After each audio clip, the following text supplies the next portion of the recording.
Olá, nono ano. Nesta videoaula faremos a correção da primeira atividade avaliativa enviada para vocês no dia 4 de maio.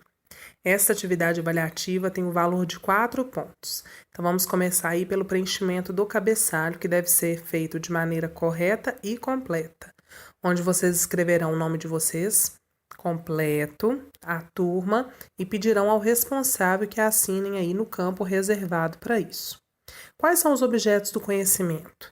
Nós abordaremos nesta atividade os 3 primeiros capítulos do livro. Então, a Proclamação da República e seus desdobramentos, Primeira República, Dominação e Resistência e a Era Vargas. Então, a primeira atividade se refere ao primeiro capítulo. Em 1870, um grupo formado por fazendeiros do Oeste paulista e profissionais liberais publicou o Manifesto Republicano. Esse grupo defendia o federalismo e a república. Pouco tempo depois, muitos jornais, clubes e partidos republicanos surgiram em todo o país. Letra A. Cite as propostas e os nomes das principais lideranças do movimento republicano no período da publicação do manifesto. Então, são 3 lideranças. A de Quintino Bocaiúva. A intenção dessa liderança era alcançar a república pela via eleitoral. A liderança de Antônio da Silva Jardim também queria implantar uma república, só que por meio de um movimento popular. E a de Benjamin Constant, que defendia a instalação da república com um governo forte. Letra B. Depois do lançamento do manifesto, os cafeicultores do Oeste paulista se filiaram a uma organização política. Qual o nome dela, quando e onde foi fundada? O nome é Partido Republicano Paulista, a sigla PRP. Foi fundada em São Paulo, na cidade de Itu, em 1873. Letra C. Qual foi o papel dessa organização política nos acontecimentos que levaram à proclamação da República? Era um cenário de grandes insatisfações sociais. O Quintino Bocaiúva era o líder do PRP, o Partido Republicano Paulista.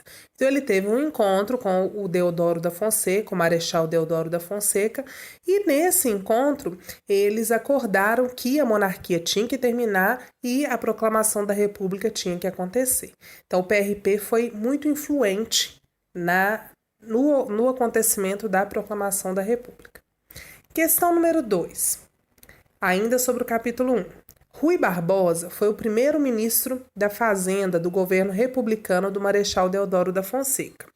O ministro realizou uma reforma financeira por meio da qual os bancos foram autorizados a emitir dinheiro para emprestar a quem quisesse abrir novas empresas. Tal medida, porém, não obteve o sucesso esperado, acarretando uma crise financeira que abalou o país. Por que essas medidas não tiveram sucesso? Porque muitas das empresas que pegaram dinheiro emprestado não utilizaram esses recursos da maneira que se esperava, da maneira que deveriam ter usado.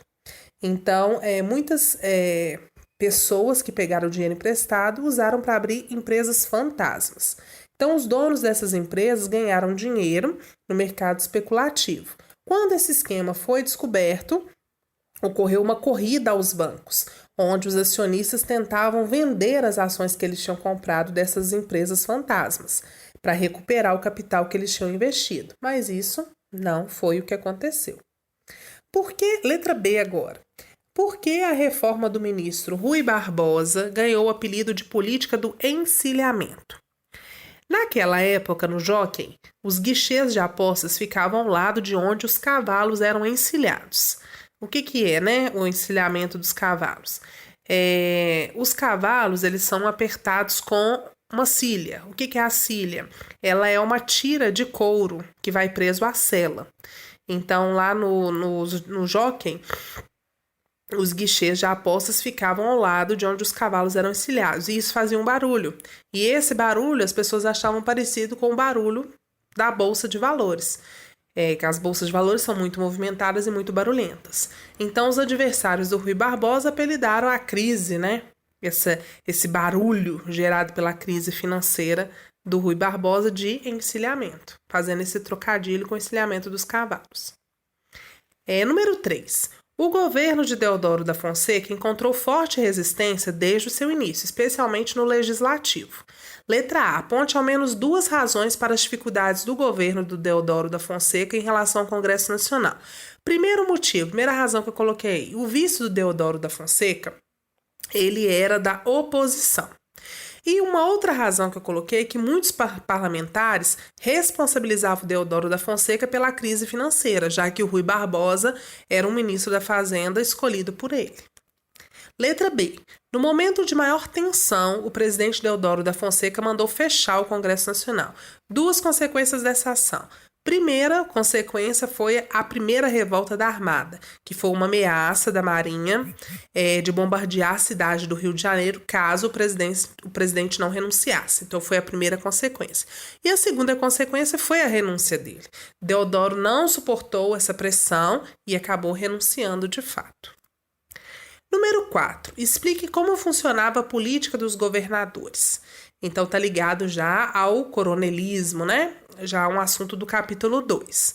A política dos governadores era uma estratégia para manter no poder as oligarquias durante o maior tempo possível, essas famílias ricas, né?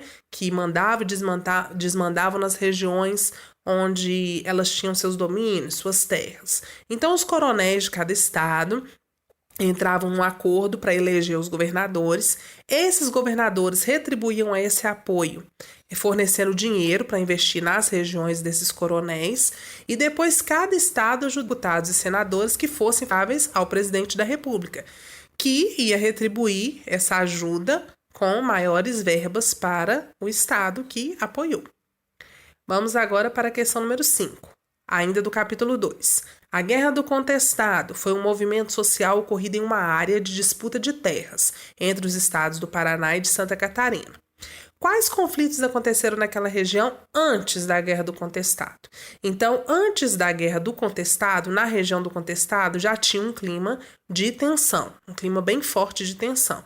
Por quê? Porque os coronéis da região, para expandir as fazendas deles, para eles lucrarem ainda mais com a criação de gado e com o plantio de erva mate, o que eles faziam? Tomavam à força as terras dos indígenas e dos poceiros para poder ampliar suas fazendas. Então, o clima de tensão e os conflitos já aconteciam antes da Guerra do Contestado. Letra B. Qual foi o desdobramento da chegada da Brasil Railway Company na região do Contestado? A chegada dessa empresa fez as tensões que já haviam na região aumentarem ainda mais. Então, o presidente do Brasil na época era Afonso Pena. Ele governou de 1906 a 1910.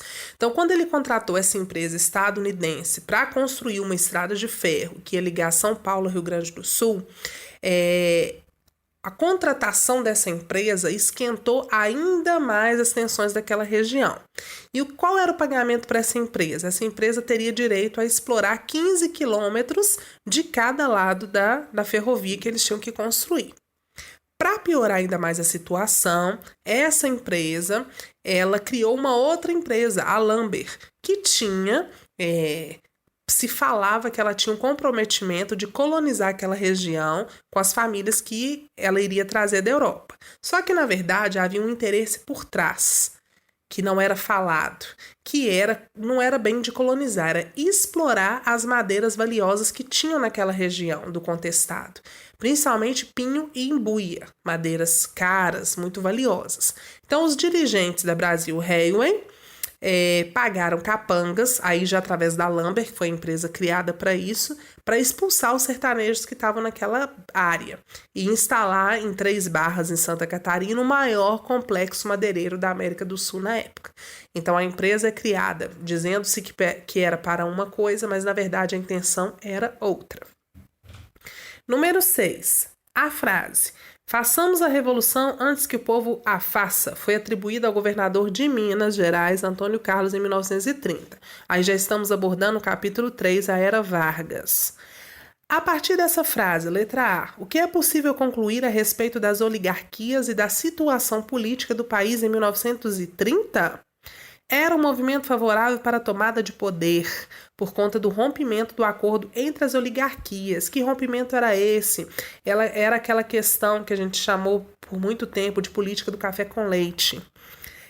Às vésperas das eleições de 1930, com a indicação do paulista Júlio Prestes à presidência. Então, esperava-se do presidente Washington Luiz que ele indicasse um mineiro, que era o governador de Minas Gerais, que era o Antônio Carlos, mas ele acaba indicando um paulista, Júlio Prestes, o que rompe o acordo entre as oligarquias mineira e paulista.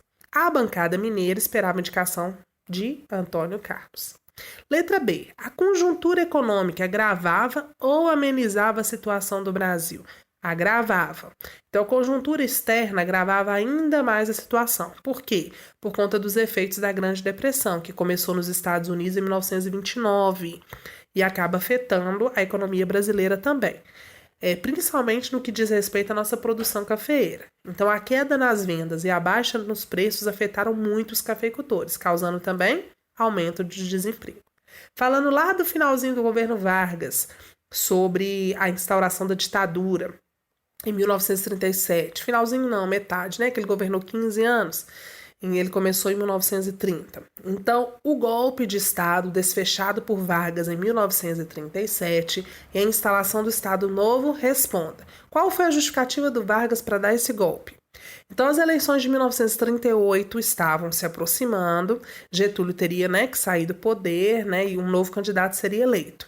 Então, ele anuncia para a população tal de Plano Cohen, dizendo que era um plano que ele descobriu, onde os comunistas iam fazer greves no Brasil, incendiar igrejas e assassinar o Getúlio Vargas.